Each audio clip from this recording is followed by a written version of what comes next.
Hey, you guys, listen, I know that I am late. By the way, welcome to the Brandy Chanel channel. We're going to be reviewing last week's episode of the Encore. I know I am late, but I'm better late than never. Without further ado, let's go ahead and get into it.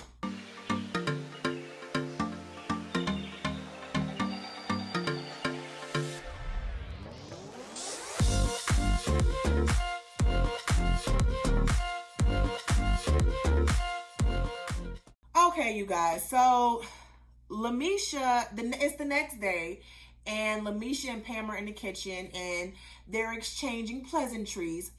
And apparently, something happened last week where Lamisha and Pam got into it, and Lamisha did not feel like Pam spoke up enough. And apparently, this happened last week, but we didn't get to see it. So they're discussing it, and at this point, I think it was one of the twins. I want to say Felicia says that Lamisha is arguing with people only to apologize, and it seems like she's using that as a tool to just get out her frustrations, and she doesn't know which is genuine, her apologizing or the actual argument.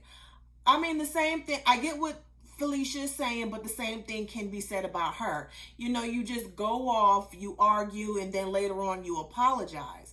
And so the same thing can be said about Felicia and Fallon. So even though I agree with her, I also think she don't have no room to talk. Period. Aubrey talks about the twins with Keely, and basically she's throwing shots. Well, she's actually talking about the twins. She's always talking about the twins with Pam, and she basically don't feel heard. She don't feel respected. And she said, she don't want to play second fiddle to another thought. And I'm just like, girl, where is this coming from? Like, why? Like, where is this coming from? Because she up here calling people a thought, but wasn't it you who was messing with Don Jr. when he was married? So don't go there, girl. Don't go there. I mean, it was just, honestly, Irish and Aubrey really just got on my nerve this entire episode. It was just so much negative energy, so much complaining, so much, complaining but not really contributing to anything. So I was over her and Irish, okay? The girls are in the studio. Well, first, before that, Sita calls the ladies in. They talk about, the upcoming listening party. Then the girls go to the studio. They're going over a song. I think it was Bird's Eye View or something like that. And one of the songs I think Cosign had took with him. And it's kind of like I think Felicia described it as a rookie move, and why would he do that and things of that nature. We're going to get into Cosign and the exchange between him and Felicia. It does kind of seem like, and I know some of y'all ain't gonna agree with me, but that's fine. It feels like the twins are trying to discredit Cosign. Like, he ain't doing nothing, he ain't this, he ain't that. But it's also kind of feeling like maybe Cosign is just like, okay, I already got my check. Why do I need to contribute anything? I'm going to do my little 1-2 here and 1-2 there and not do anything. But that's not how any of this works. So, they're going over the song Bird's Eye View. There's two different versions. There's Cosign version. There's Felicia's version. I personally like Felicia's version better. I like smooth R&B. I like 90s R&B. I like early 2000s R&B. What Cosign's version sounded like, it sounded like it sounded like what's going on today. And I guess, if you're trying to stay relevant, that's the sound. But they're grown ass women. So I feel like Felicia and Fallon's version fit them as a group. And plus, I liked it better. So now we're at the listening party, right? And we have Kima, who comes up to Pam and hugs her. So Kima was also Pam's bandmate in 702. We have Brandy from Black. Cherish's sisters did not show up. I am not one bit surprised. Go on the Impressive channel and look at the Cherish twins and kind of their little documentary that the Impressive channel did.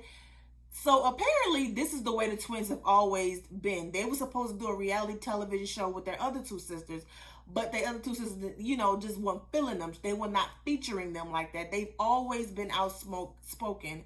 They've always had this attitude. So it doesn't surprise me that their other sisters did not show up. Danny Kane did not show up. That's not a surprise. Here's the thing about Danny Kane. Danny Kane was put together by Making the Band, right? By Diddy. And the way they kind of just disbanded and disappeared, I don't think it ended on a positive note. I don't think any of them are real friends today. At least I don't think so. So it doesn't surprise me that Danny Kane did not show up. And 3LW didn't, but that's a waste of time. So you had Shamari's husband, Ron. What is that name? Ron DeVoe. How did I forget his name? I can't think his name. That's gonna kill me. But her husband just came. He surprised her with flowers and balloons. And you had Jazzy Faye. And you had just a slew of other people there to support the women. Kima, from 70, not from 702. Kima from Total. Did I say 702 this whole time? So it's Kima from Total, and then you had Mila from 702 that came up and supported Irish and Lamisha. But Kima and Pam were talking, and it seems like there is some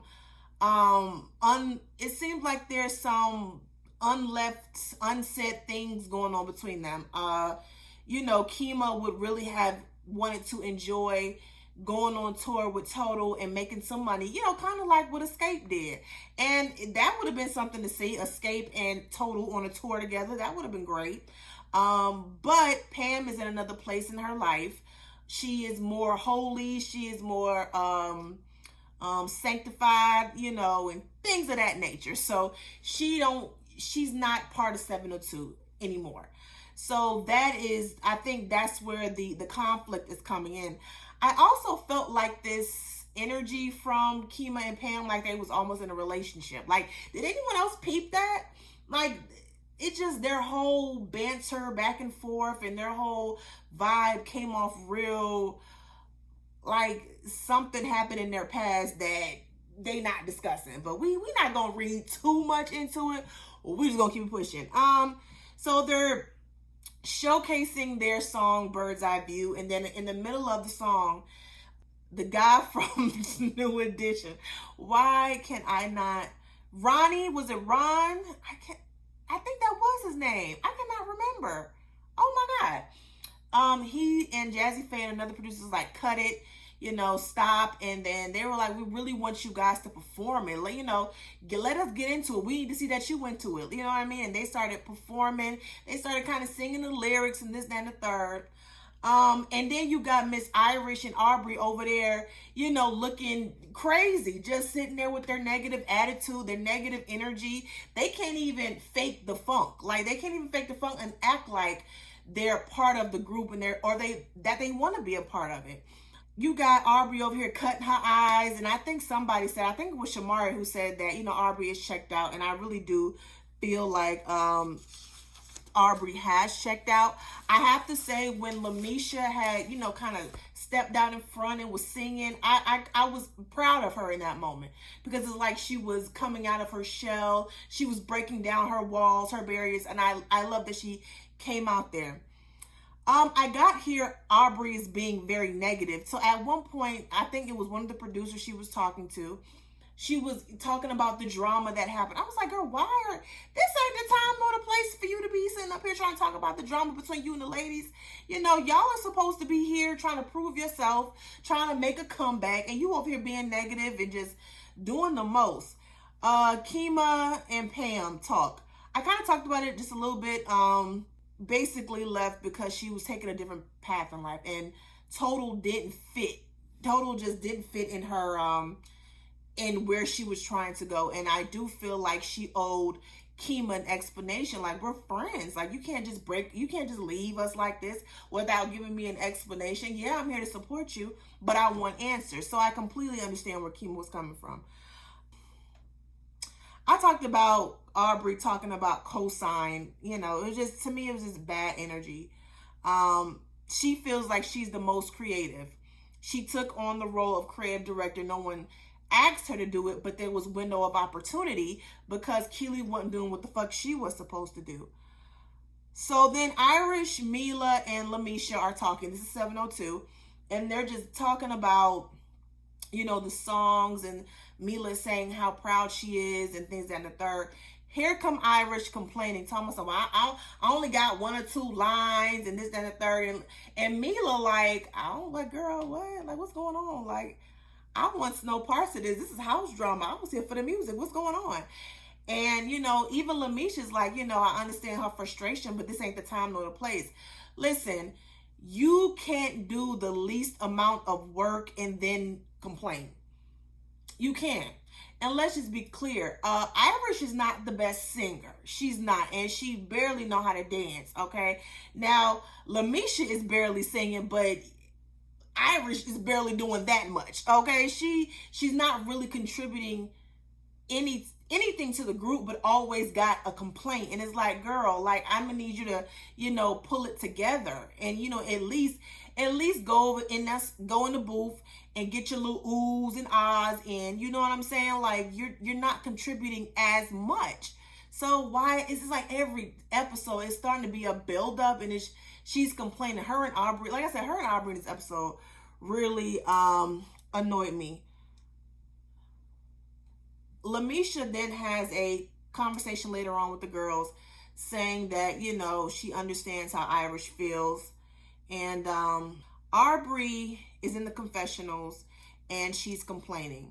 I don't think I talked about this earlier, but she's saying that, Cherish, the twins are trying to turn this into a Cherish, record. Every song sounds like that may be a Cherish record. And Cherish is not as successful as the other ladies. And she's including Danny Kane in there. And she has a point. She is right. I don't think that the twins and their group Cherish had the least success. So I can't really fault her for saying that, but it's just the negative energy. Like, you feel like you're not being appreciated. You feel like, I don't know what she's feeling. But it's like, get over it. I just really want them to get over it and push forward, because how you're handling the situation, her and Irish, is just very unprofessional. And nobody wants to be around somebody so negative all the time. And you're not even contributing. You're not contributing. You're sitting on the sideline, but yet you're complaining so much. Like, get out of here. So the next morning, everyone discovers that Aubrey has left.